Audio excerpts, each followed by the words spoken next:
Hello, folks, friends, people who may know me from elsewhere because this is my first YouTube video.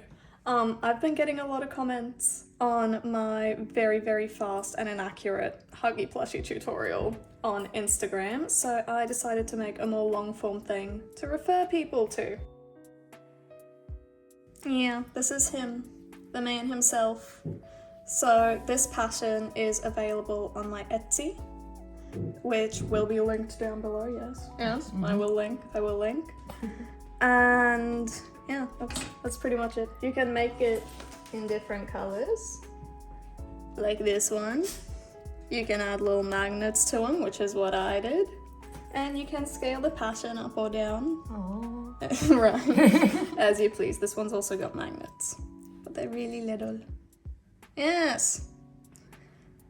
And if this goes well, you should stick around because I might make one of these for him too, but that will be more complicated.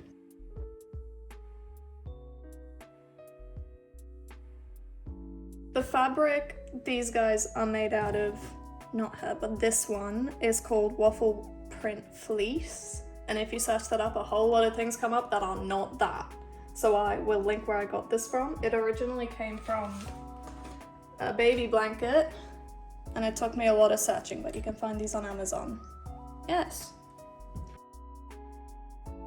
So to assist me, because I'm not good on camera and I'm also not very personable, is Gabrielle! Yay!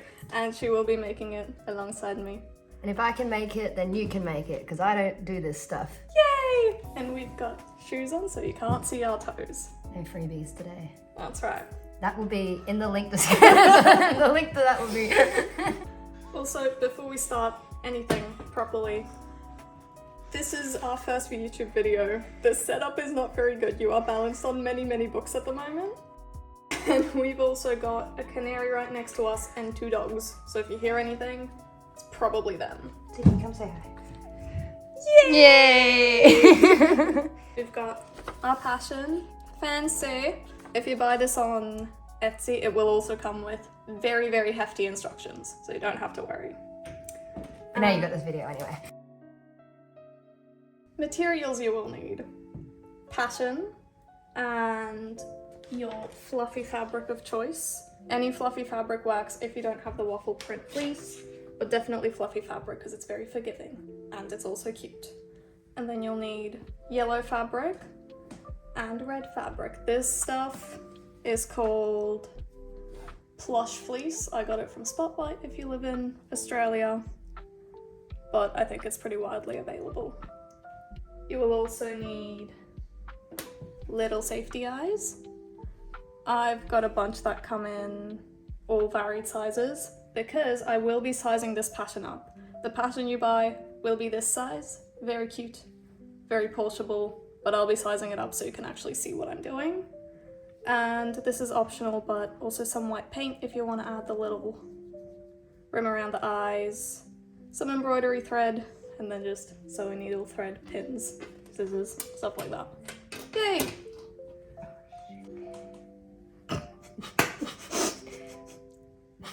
Thank you. Oh. Say yes. Yeah. Hello! Face review! Okay, so we start by cutting out all our pattern pieces. These ones will be cut from their respective fabrics later because they're really fiddly, but we cut 2 pieces of A, 2 pieces of B, and 4 pieces of C, which will be the arm and legs. Alright everyone, this is going to be very beginner friendly because I am a beginner and friendly. But I've never done hand stitching before. So we want like that much then, but it doesn't really matter. We will also, for the sake of simplicity, be hand stitching everything. At any time you can use a sewing machine, except for the arms and legs, those are really better hand stitched. But yeah, do not feel limited. You can do whatever you want. So we'll start with the arms and legs. So we take 1 piece from pattern C, and we're folding the 2 edges into the middle. This can be a bit fiddly. And then we're folding it in half again. Oh god. So like this. If you have a look at the bottom, it should be sort of a love heart shape. for the shape of those weird fancy French cookies. I don't know what they're called. And then I like to pinch, you don't have to worry about the end coming undone. We sort of just keep folding as we go. I like to pinch the top between my fingers like this, and then the bottom with my ring finger and my thumb. Just to keep it sort of nice. Okay. Yeah. Like that? So you're basically just tucking the raw seam all the way into itself. And then you take your needle and your thread. And you just sew it in really anywhere near the edge. Just stick it through a layer of fabric. Pull it all the way, but not all the way. Almost all the way. And then through that little loop. Just because the knot at the end isn't enough. Okay, we stick the needle through one of the tops of the love heart. All the way through. And now I do know this one, we'll be doing a ladder stitch, also known as an invisible stitch. Your grandma told me that. So now we stick it through the other side. Like on the inside? No. On the top. On the top. And then we come back out on the same side. And then we pull all the way, but we do not pull very tight.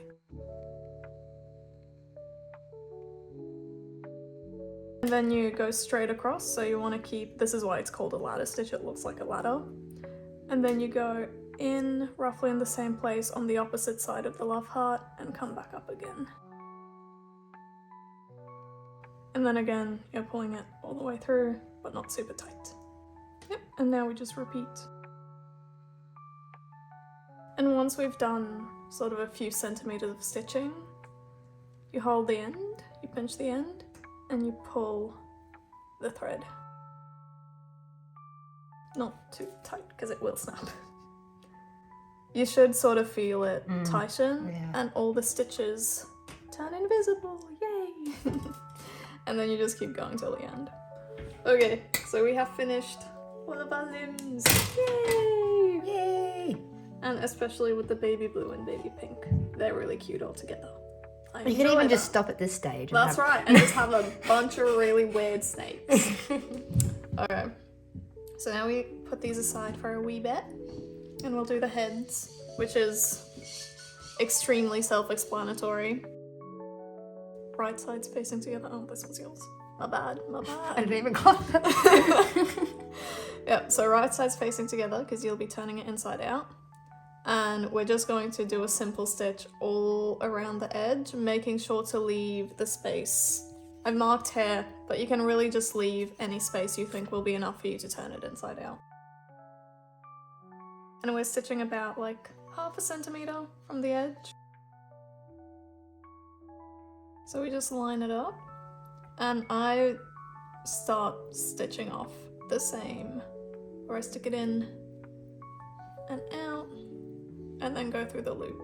I don't know why I started doing this, I just always do this because the little knot at the end kept failing me. It works well, for me. I don't know, do whatever you want. It also doesn't really matter if you get the hole in the middle or not, we'll be closing it later anyway. And as I said, fluffy fabric. And you guys have free will. You guys have free So will. you don't have to do absolutely everything she tells you to. You can do whatever you want within reason. Unless she tells you to hit that subscribe. Yeah, guys, you should totally like and subscribe. Like and subscribe. Oh, that's good. Yay! And then we turn it inside out, predictably enough.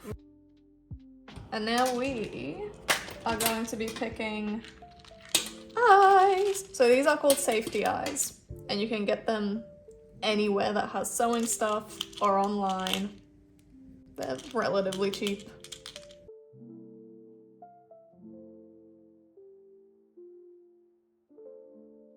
So whatever size you're going to, I went for these ones. I do have a recommended size in the instructions for my pattern, but that's just recommended. But again, free will. Free will. That's your prerogative. You could give him baby blues if you wanted. That's right. Some sweet baby blues. So I'm gonna do that because that looks about right. Okay. Well, I use this because other people used this and recommended it. You're just doing a little ring around the outer edge.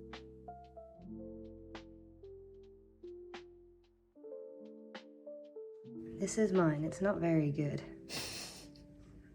That's okay. Next we do the little bodies.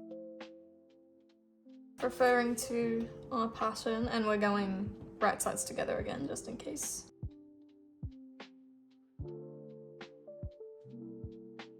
So we will only be sewing the top 2 corners together and the bottom of the sides, so where it's marked on here, because the arms will be slotting in here. We'll be putting the stuffing in through the top and the legs will be going in here. Huzzah. So again, we're just using a simple stitch.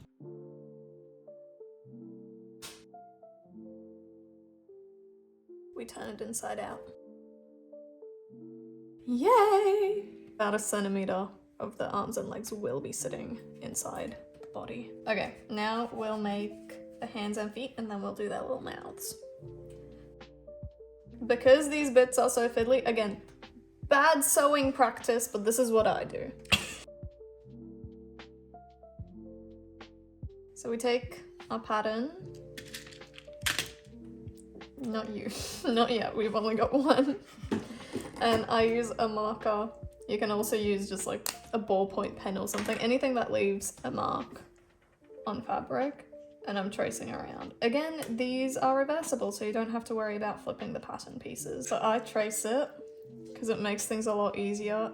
When you're working on this scale, pins are a nightmare and they're very painful. Now we just sew. Make sure to stay on this side of your line, otherwise you will be able to see the pen through the fabric. We've stitched around both our hand and foot pieces. For both of them, remember to leave the top open. I've made that mistake too many times. And now we're just going to cut around them, remembering to keep at least 1/2 centimeter from your stitches.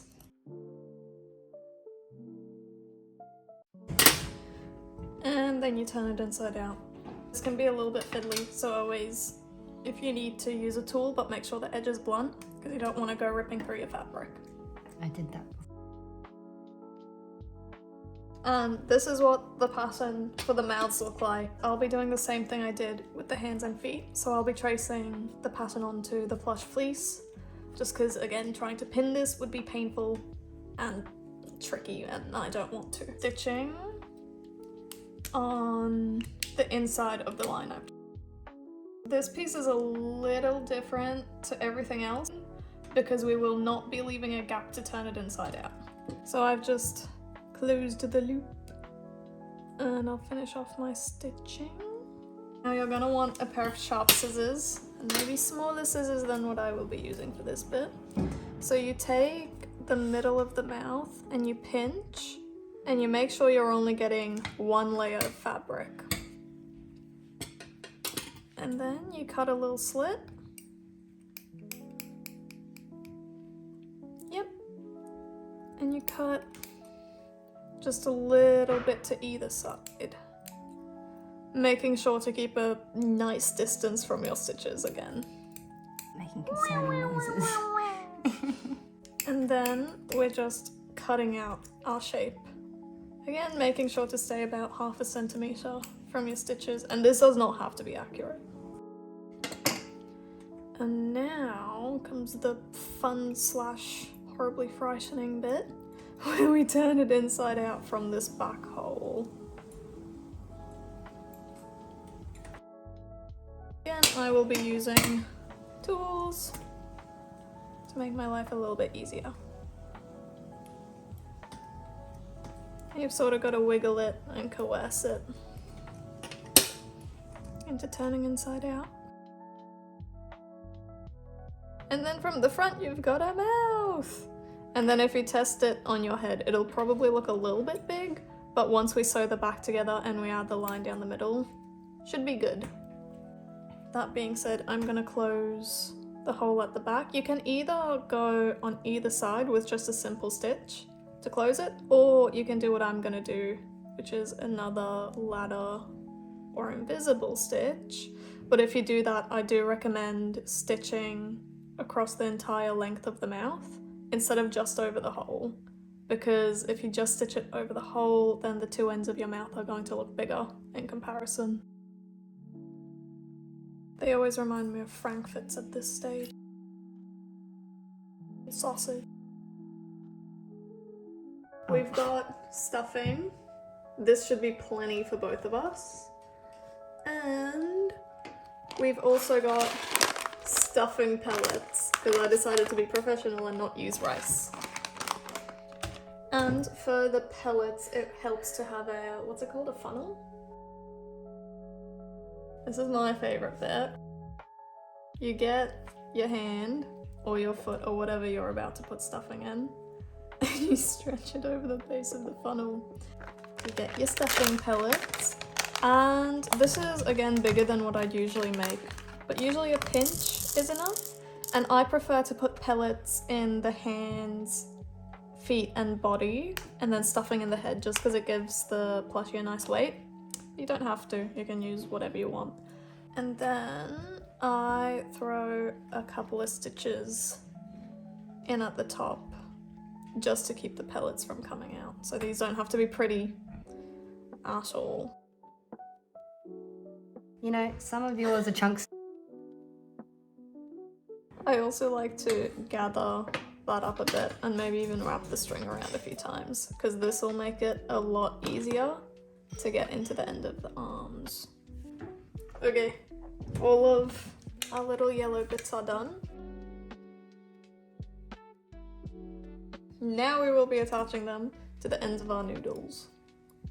Doesn't really matter, like I could attach this to here and that becomes a leg. It depends if you have a preference for which one your arms and legs are.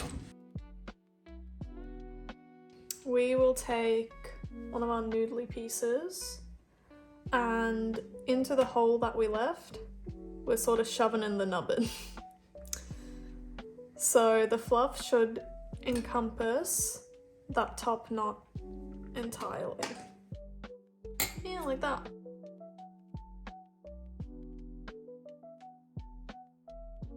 I'll start my stitch off here.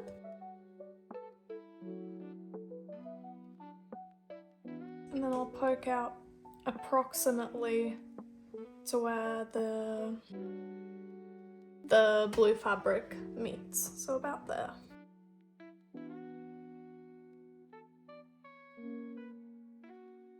And then we put the nubbin in again, and now we're doing our ladder slash invisible stitch from before, and we're just going all around the perimeter. Just like this, joining the hand to the arm.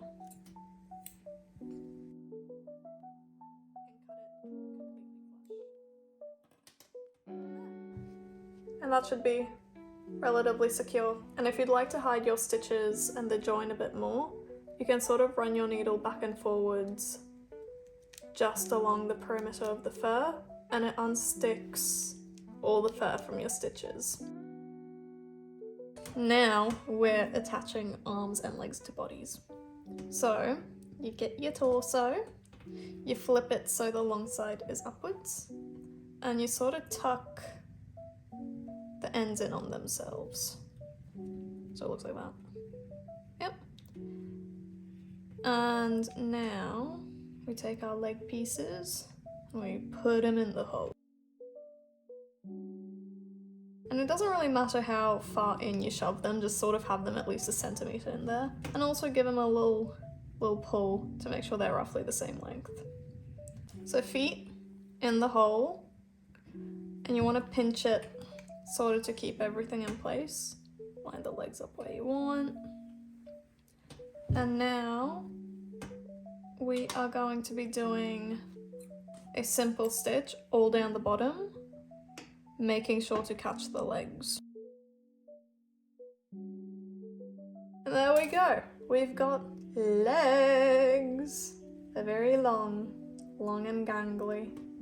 Now, this is when the little stitch we did up top comes handy, because you just find the armhole and you stick your arm in the hole. Again, it doesn't really matter how far in you're getting it, but I would recommend about a centimetre just so it's easier to catch with the needle. This step's weird, but basically you take your spout, your funnel, and you get it all the way up in the body. So I'll take a handful of stuffing pellets. Not that much, I guess. And shove them in. Just gonna top off the top with a little bit of stuffing. Maybe that much to start with.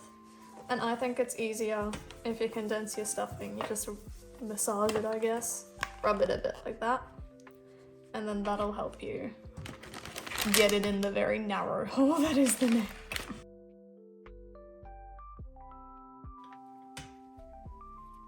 And then I am going to do the same thing I did with the hands and the feet, where I'm just going to take my needle and thread and close up the hole.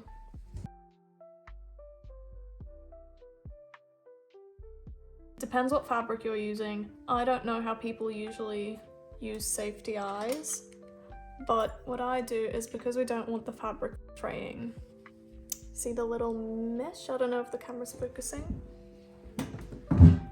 The little mesh texture of the fabric. So I'll insert my scissors or a sharp tool or something between there and sort of just spread it a little, kind of ripping it, but also kind of not, just doing my best to stop it from fraying while also making a bit of a hole. Oh. And then we take our eye and we push it in the hole. And then we'll take the back of the safety eye and just pop it on the back. And I feel like I'm not now gonna be even.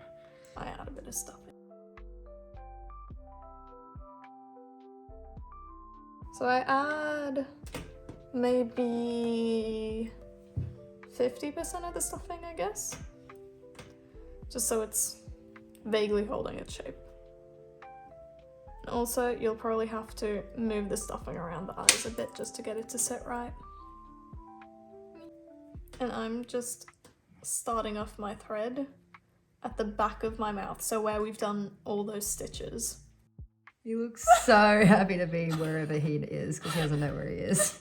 You hold the mouth to the face and you stab your needle through.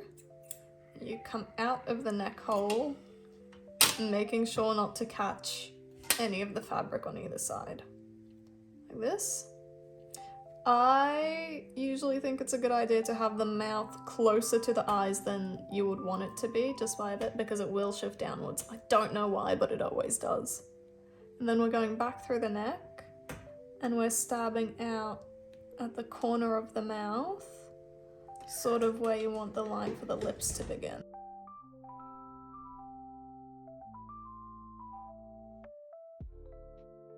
And if the thread catches some stuffing and pulls it through, that's okay, just rip it off. And now we're doing, I think it's called a back stitch. They use it in embroidery.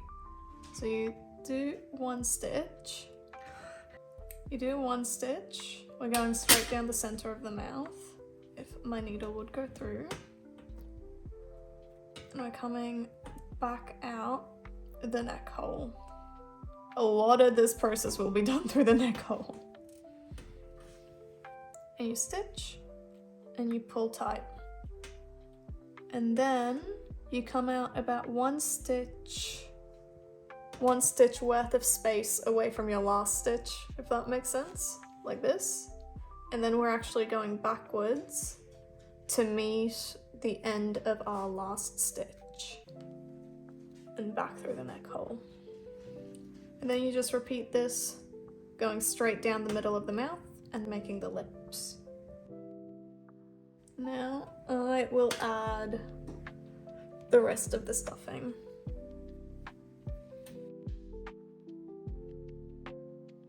You add the rest of the stuffing, the mouth will inevitably get lower than it originally was.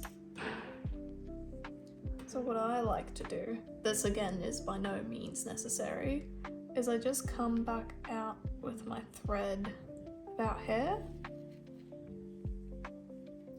and I just catch the corner of the mouth.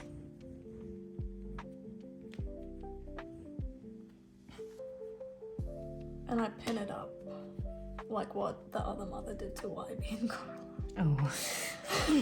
But in a nice, cute way. In a nice, cute way. Oh. And then I do it on the other side too, and it sort of helps keep the shape of the mouth and keep it in place. Mine has little cheeks. Okay, so now we close to start my stitching off right at the top of the neck.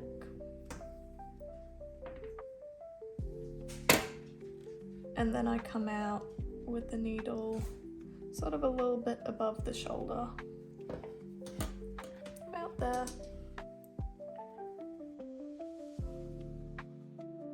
Now we put our head onto our neck, and I sort of use my pointer finger and my middle finger to keep it in place while I hold the body with the rest of my fingers, of which I have 5 like a normal person. And then we ladder stitch just all the way around. And now this really is easier if you leave your stitches quite loose until you've got a few of them in there, and then you can pull them tighter. Brought a few options for bows.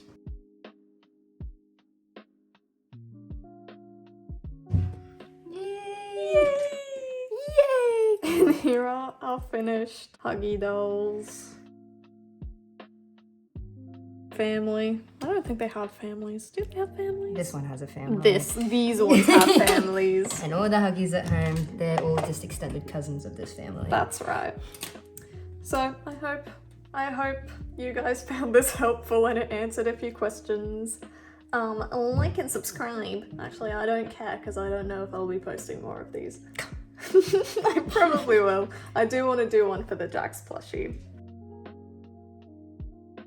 And if you have any questions, feel free to reach out in the comments section or on Instagram or on Etsy or any other means of communication you find to get to me. I'm happy to help.